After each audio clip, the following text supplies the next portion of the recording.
Hello everyone, I welcome you all to this video in which we are going to discuss the poem Indian Weavers by Sarojini Naidu. Sarojini Naidu played an eminent role in India's struggle for independence from colonial rule. Her poetry was deep, meaningful and lyrical, and that is why she earned the title Nightingale of India by Mahatma Gandhi. In the poem Indian Weavers, Naidu represents three stages of human life. The poem is in the form of a conversation between the speaker of the poem and the Indian weavers when they are at their work weaving different types of clothes at different times of the day.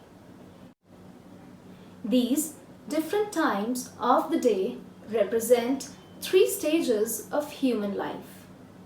These are birth, youth, and death. And these three different stages of human life have been talked about in this poem. The poem represents three stages of human life. To be precise, it represents the life cycle of a human being. These three different stages of human life are represented using three different types of dresses that are woven by the Indian weavers. The poem is a short one, but it's deep and meaningful. The poem consists of three stanzas with 4 lines in each. The poem encompasses a discussion between the Indian weavers and the speaker of the poem. The speaker of the poem puts up 3 questions. And in those 3 questions, the life cycle of human being has been explained. Indian weavers are seen weaving 3 different types of dresses at 3 different times of the day. And these different time periods represent the life cycle of human being. As we have already discussed, these are birth, youth, and death. Well, the poem seems a beautiful one, and I am excited to teach this. I hope you all are excited too. Let's start with the first stanza of the poem. Weavers, weaving at break of day. Why do you weave a garment so gay? Blue as the wing of a halcyon wild, we weave the robes of a newborn child. Here we can see that there's a conversation going on between the Indian weavers and the speaker of the poem. The speaker has put up a question here, and it's related to the dress that is being woven by the Indian weavers. So, weavers weaving at break of day. Weavers are weaving and the time is break of day. This refers to dawn, the early morning time, when the sunlight is about to appear and spread its brightness all around. And the speaker puts up the question, why do you weave a garment so gay? Gay refers to happiness, and the garment that they are weaving seems to spread positivity, happiness.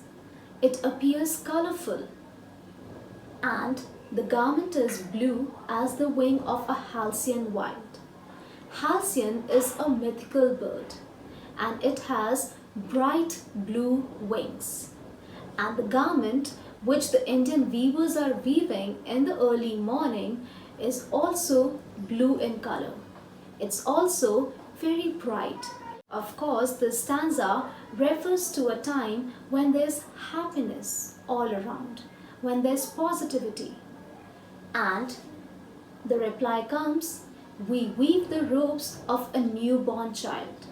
So, the garment that they are weaving right now is for a newborn baby, is for a person who has just stepped into this world. And that is why the garment is so rich in color. That is why it's bright.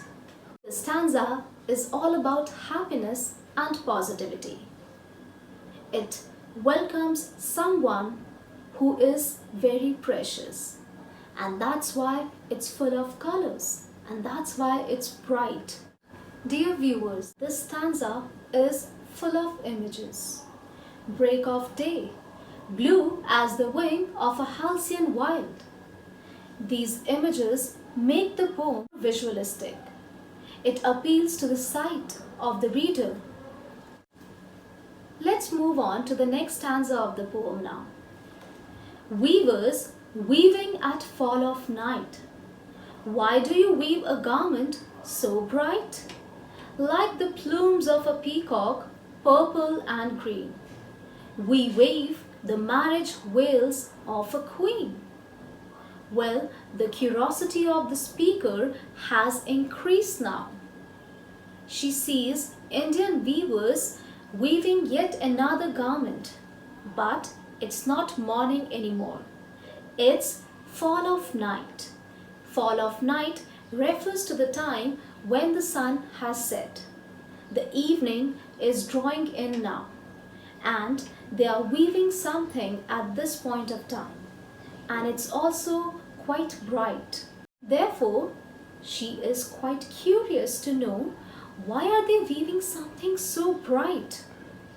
Weavers weaving at fall of night, why do you weave a garment so bright? Like the plumes of a peacock, purple and green. Here, the bright colors have been mentioned.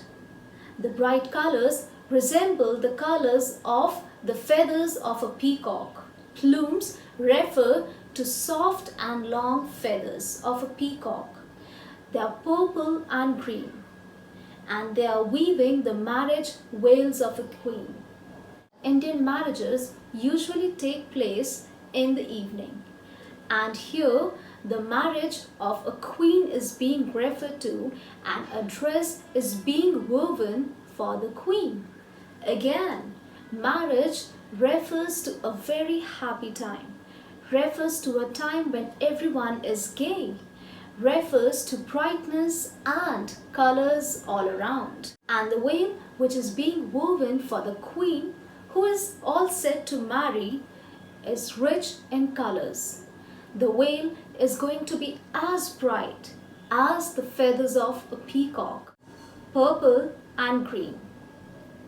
And at this point of time in this stanza, we are talking about the youth of a person, which is the second stage of a human life. The colors purple and green symbolize happy and sorrow, struggle and ease, ups and downs in a human being's life. And that's what makes a human being's life so bright and colorful. And this is the second stage of a human being's life, which is adulthood. The second stage of a person's life is the most active stage. A person wants to explore new things. There's quest to know about new things. And that's what makes his life bright, prosperous, and colorful. Now let's move on to the third stanza. This is the final stage of a person's life that represents death. Let's see what the speaker of the poem and Indian weavers talk about this stage. Weavers weaving solemn and still. What do you weave in the moonlight chill? White as a feather and white as a cloud. We weave a dead man's funeral shroud. Now we have arrived at the final stage of a human being's life, which is death.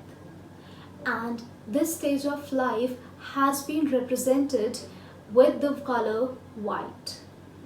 It's devoid of colors, it's devoid of brightness, and it's still. There's no movement at all. Weavers weaving solemn and still. Weavers are in a serious mood now, and they are weaving something that's solemn, that feels deadly. And the speaker of the poem asks, what do you weave in the moonlight chill? This is the time of the dead night. There's darkness all around. And that's why this stanza represents solemnness. They are weaving in the moonlight chill. The night is dark and solemn. And they reply, white as a feather and white as a cloud. The garment they are weaving is only white in color. It's devoid of all the brightness that we found in the previous stanzas. It's white as a feather, it's white as a cloud. We weave a dead man's funeral shroud. In this stanza of the poem, the Indian weavers are weaving a shroud for a dead man's funeral. A shroud is a white cloth that is used to cover a dead man. And at this stage, we see that everything has come to an end. It's lifeless, it's still, it's devoid of colors.